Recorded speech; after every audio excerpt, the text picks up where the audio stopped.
Hello दोस्तों, नमस्कार। स्वागत करता हूं मैं मनुष्य कुमार दोस्तों आपके अपने चैनल विद्या पर। दोस्तों आज बात करने वाले हैं हम क्लोरोप्लास्ट के बारे में। साइटोलॉजी का चैप्टर चल रहा है, इसमें बात करेंगे क्लोरोप्लास्ट के बारे में। तो क्लोरोप्लास्ट को हिंदी में क्या कहते हैं? हरित लवक कहते हैं और इंग्लिश में इसको क्लोरोप्लास्ट के नाम से जानते हैं। एग्ज़ाम की दृष्टि से मोस्ट इम्पोर्टेंट फैक्ट्स हमने लिए हैं जो बार बार एग्ज़ाम में पूछे जाते हैं, उनके हिसाब से क्लोरोप्लास्ट कितना महत्वपूर्ण होता है उसके हिसाब से देखते हैं। तो फर्स्ट है हमारा क्लोरोप्लास्ट की खोज किसने की गई थी? तो साइंटिस्ट हमारे कौन सा? सिंपर साइंटिस्ट कब की गई थी? तो 1885 में ये क्लोरोप्लास्ट की डिस्कवरी की गई थी। किसके द्वारा की गई थी? सिंपर साइंटिस्ट वैज्ञानिक के द्वारा की गई थी। कब की गई थी? 1885 में की गई थी। ठीक है दोस्तों, नेक्स्ट जो हमारा है chloroplast have a different shape. Means chloroplast की विभिन्न तरीके की आकृति होती है, जैसे कप शेप्ड किस में देखने को मिलेगा? तो कप शेप्ड हमारा देखने को मिलता है क्लोरेला।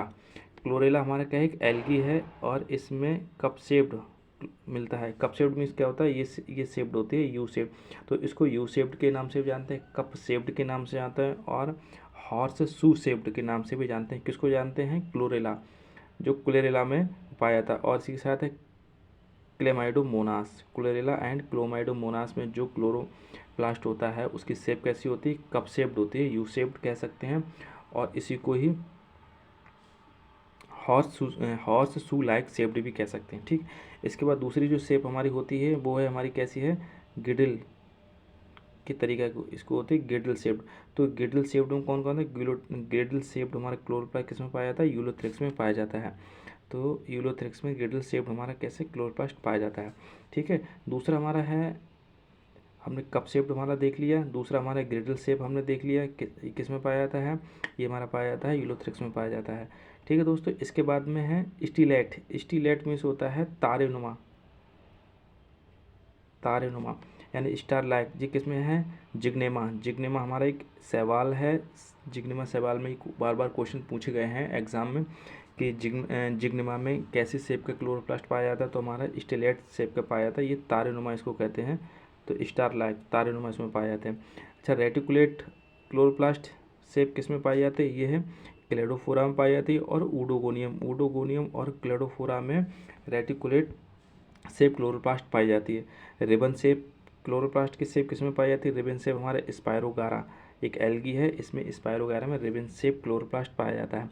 दूसरा हमारा पैराइटल मीन्स क्या होता है? पर्धिये, ये किसमें पाया जाता है? ये प्लूरोकोकस शैवाल है उसमें पाई जाती है। तो समझ गए होंगे दोस्तों क्लोरोप्लास्ट के बारे में दो जो इफेक्ट थे उसको समझ गए होंगे। तो पहले हमने डिस्कवरी देख ली थी, डिस्कवरी सिंपर ने की गई, सिंपर नाम साइंटिस्ट ने की गई थी। कब की गई थी? 1885 में की गई थी। क्लोरोप्लास्ट की शेप हमने देख ली थी, क्लोरोप्लास्ट किस किस आकृति के किस किस एल्गी में पाया जाता है, तो हमने वो देख लिया। कप शेप इसको देख लिया था, किस में पाया जाता है? क्लोरेला में पाया जाता है। क्लेमाइडोमानास पाया जाता है। गिडल शेप हमने देख लिया, यूलोथ्रिक्स में पाया जाता है। स्टीलेट तारेनुमा किस में पाया जाता है? जिग्नेमा में पाया जाता है। रेटिकुलेट हमने देख लिया, क्लेडोफोरा और उडोगोनी में पाया जाता है। रिबन लाइक हमने देख लिया, स्पायरोगारा में पाया जाता है। पैराइटल हमने देख लिया, ये पर्धिये इसी किस में पाया जाता है? प्लूरोकोकस में पाया जाता है। ठीक दोस्तों, इसके बाद में हम बात करेंगे दूसरा क्लोरोप्लास्ट में जो फैक्ट है। इसमें chloroplast has a double layer organelles. Means chloroplast में double layer membrane bond organelles पाए जाते हैं। ठीक, which is made up of the lipoprotein. ये लिपिड और प्रोटीन की बनी होती है। ठीक है, इनसाइड दिस मेम्ब्रेन के अंदर present liquid transparent substance. Means इसमें है एक तरल पारदर्शी पदार्थ होता है जिसे क्या कहते हैं? इसे स्ट्रोमा कहते हैं। There are present many enzymes, ribosome और ऑस्मियोफिक ग्रेनुल्स। मीन्स इसका मीन्स होता है जो हमारा जो स्ट्रोमा होता है इसमें क्या है? एंजाइम्स हम इसमें देखने को मिलेंगे और इसके अंदर क्या कहते हैं? राइबोसोम देखने को मिलते हैं और इसके अंदर डीएनए भी देखने को मिलते हैं और इसमें ऑस्मियोफिक ग्रेनुल्स मिलते हैं। मीन्स ग्रेनुल्स पाया जाता है किसमें? स्ट्रोमा। अब यहाँ पे ये समझ लेते हैं इसमें कि जो क्लोरोप्लास्ट होता है, ये सपोज दैट ये स्ट्रक्चर उसका ड्रॉ करते हैं इसका, ये हमारा क्लोरोप्लास्ट हो गया। ठीक, ये आपने ऐसा स्ट्रक्चर देखा है क्लोरोप्लास्ट। ये डबल लेयर ये हो गया, डबल लेयर हो गया। सही समझ गए इसको? अब डबल लेयर हो गया तो ये इसमें क्या है? डॉट डॉट डॉट डॉट, इसके अंदर जो लिक्विड भरा होता है इसको हम क्या कहते हैं? स्ट्रोमा कहते हैं। ये स्ट्रोमा समझ गए। स्ट्रोमा में क्या होता है? एंजाइम पाए जाते हैं। ठीक, इसमें क्या होता है, स्ट्रोमा के अंदर एंजाइम, इसमें क्या है, राइबोसोम मिलेंगे। राइबोसोम कौन से मिलते हैं, 17S प्रकार के इसमें राइबोसोम पाए जाते हैं। जब राइबोसोम पाए जाते हैं इसमें प्रोटीन सिंथेसिस भी होगी, और जब प्रोटीन सिंथेसिस होगी तो इसको मतलब डीएनए भी इसमें कहीं ना कहीं मिलेगा, तो इसमें डीएनए भी पाया जाता है। ठीक है दोस्तों, यहाँ तक आपने समझ गए। और इसमें जो ग्रेनुल्स होते हैं उसको, जो अंदर ग्रेनुल्स, उसको ऑस्मोफिक ग्रेनुल्स के नाम से जानते हैं। ठीक, समझ गए। चलिए इसके आगे अब चलते हैं। इसके आगे है इसमें inside the stroma, inside stroma के अंदर क्या होता है, coin like structure called thylakoid. Thylakoid किसे कहते हैं, ये हमने स्ट्रोमा पढ़ा था। स्ट्रोमा के अंदर क्या होता है, एक कॉइन लाइक स्ट्रक्चर होते हैं, यानी जैसे कॉइन के मीन्स कहता है सिक्के के आकार के, इसमें स्ट्रक्चर जिसे क्या थैलेक्वाइड कहते हैं। और 10 से 100 के आसपास, 10 to 100 कॉलमुलर स्ट्रक्चर होते हैं। कॉलमुलर में एक कॉलम की तरह होते हैं। Columnar structure thylakoid is known as the granum. अब ग्रेनम को कैसे, उसको अब ये देखते हैं, granum connected with the stroma lamellae. इसको बिल्कुल समझा देते हैं यहीं पे इसको।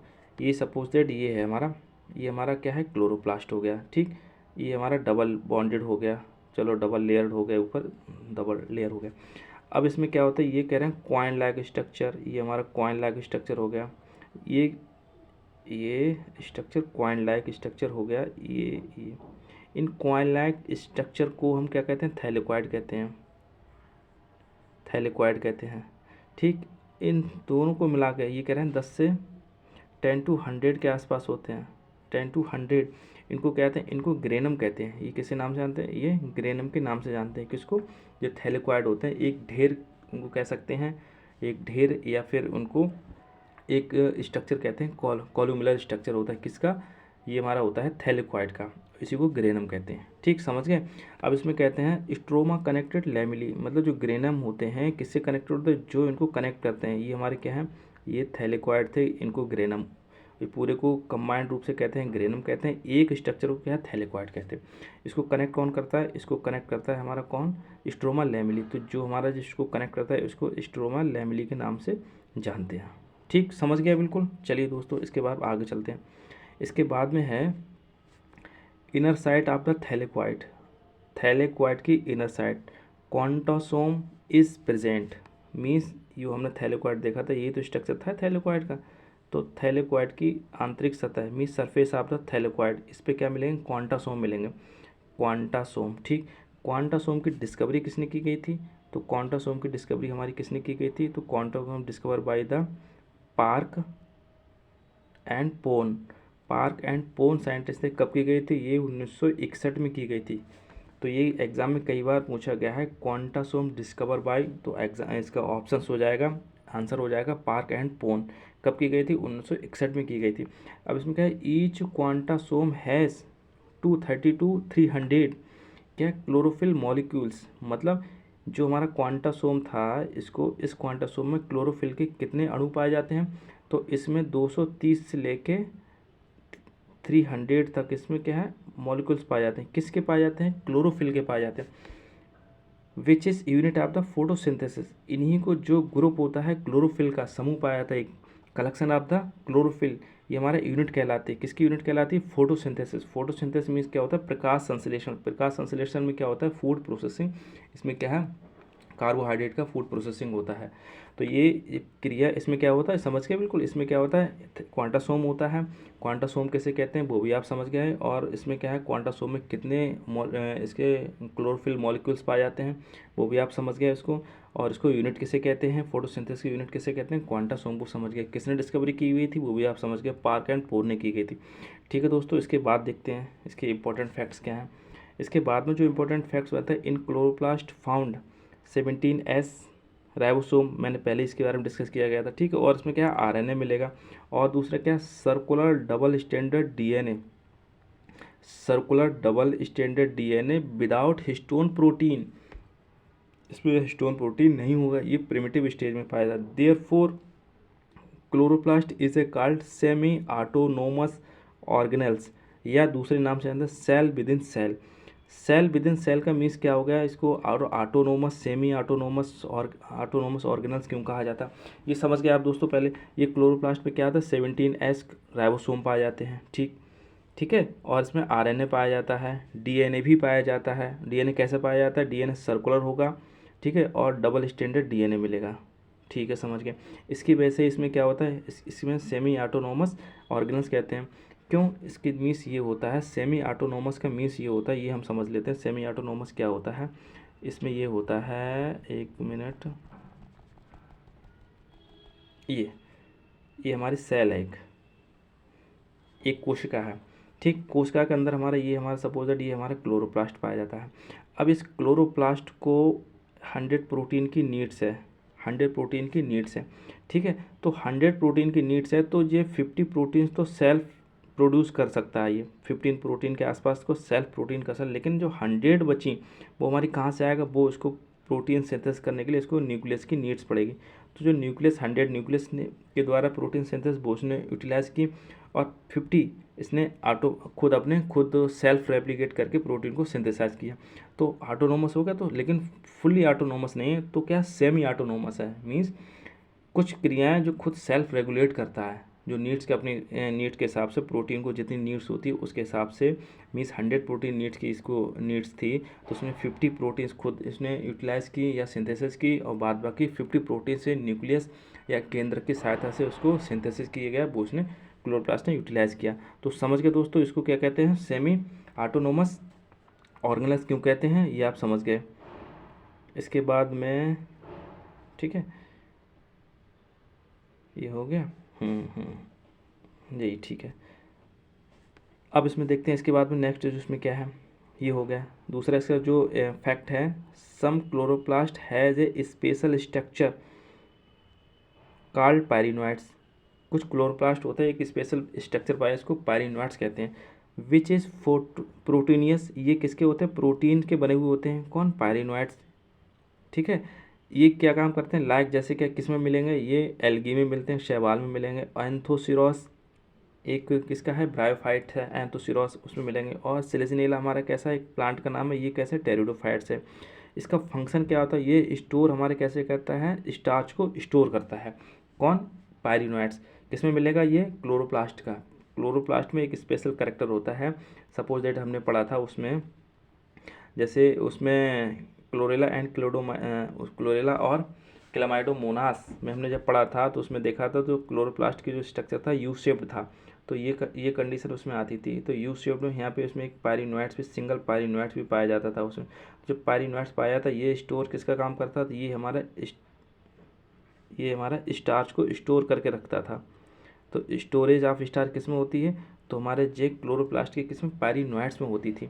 तो पायरिनोइड्स ये किस किस में पाए जाते थे, पायरिनोइड, तो एल्गी में हमारे पायरिनोइड्स पाए जाते हैं, एंथोसिरोस में पायरिनोइड्स पाए जाते हैं, और सिलेजिनेला ये टेरिडोफाइट है उसमें पायरिनोइड्स पाए जाते हैं। ये प्रोटीनियस स्ट्रक्चर होता है, कौन, पायरिनोइड्स। इसका मेन फंक्शन क्या होता है, स्टोरेज ऑफ द स्टार्च। ठीक, समझ में आया। चलिए देखें, दूसरा देखते हैं। अब इसमें देखते हैं, light reaction of photosynthesis occurs in grana, ठीक। Dark reaction of the photosynthesis occurs in stroma. Means इसमें क्या हो गया, इसमें जो लाइट रिएक्शन होती है, light reaction of the photosynthesis की प्रकाशिक क्रिया किस में होती है, ये तो हमारी ग्रेना हो गई। ये हमारी स्ट्रक्चर, ये देखिए आपने, ये थैलेक्वाड, एक एक इसको थैलेक्वाड कहते हैं, पूरे इनको ग्रेना कहते हैं। तो जो लाइट रिएक्शन हमारी क्या होगी, ग्रेना में हो गई। तो लाइट रिएक्शन इसको एलजी के नाम से याद रखेंगे। तो LG means light, G for grana. तो लाइट रिएक्शन कहाँ हो गई, ग्रेना। बाद बाकी दूसरी फोटोसिंथेसिस की डार्क रिएक्शन होती है, या अप्रकाशिक अपक्रिया कहते हैं, ये किस में होती है, ये फोटोसिंथेसिस, ये स्ट्रोमा में होती है। स्ट्रोमा कौन सा होता है, स्ट्रोमा जो आपने देखा हो, ये बिल्कुल ग्रीन ग्रीन पार्ट्स, इसको क्या है, स्ट्रोमा कहते हैं इसको, जो कनेक्ट करता है किसको, ये एक थैलेक्वाड से ये थैलेक्वाड, ये थैलेक्वाड मतलब होगा, इसको जो स्ट्रक्चर कनेक्ट होता है इसको स्ट्रोमा लैमेली इसको कहते हैं, स्ट्रोमा लैमेली इसको नाम से जानते हैं। इसमें राइबोसोम मिलेगा, इसको स्ट्रोमा कहते हैं। इसको पूरे स्ट्रक्चर को ग्रेनम के नाम से जानते हैं। ठीक है दोस्तों, ये डबल लेयर्ड होता है, ये हमने पहले डिस्कस कर लिया था। और एक स्ट्रक्चर को थैलेक्वाइड कहते हैं। थैलेक्वाइड पे बहुत सारे क्या है, क्वांटासोम प्रेजेंट होते हैं। क्वांटासोम क्या है, क्वांटासोम की यूनिट होती है, किसकी यूनिट होती है, फोटोसिंथेसिस की यूनिट होती है, क्या, क्वांटासोम होती है। क्वांटासोम की डिस्कवरी किसने की गई थी, क्वांटासोम की डिस्कवरी हमारे क्यों पार्क एंड पोल ने की गई थी। क्लोरोप्लास्ट की डिस्कवरी की गई थी सिम्पर ने की गई थी इसकी। तो दोस्तों ये बिल्कुल आपको समझ में आ गया होगा, मुझे ऐसी आशा है। ठीक है दोस्तों, तो ये एजुकेशनल चैनल है। अगर आप मेरे चैनल पर फर्स्ट टाइम वीडियो वॉच कर रहे हैं तो इसको सब्सक्राइब अवश्य कर लीजिए, और ओवरऑल वॉच करने के लिए थैंक यू।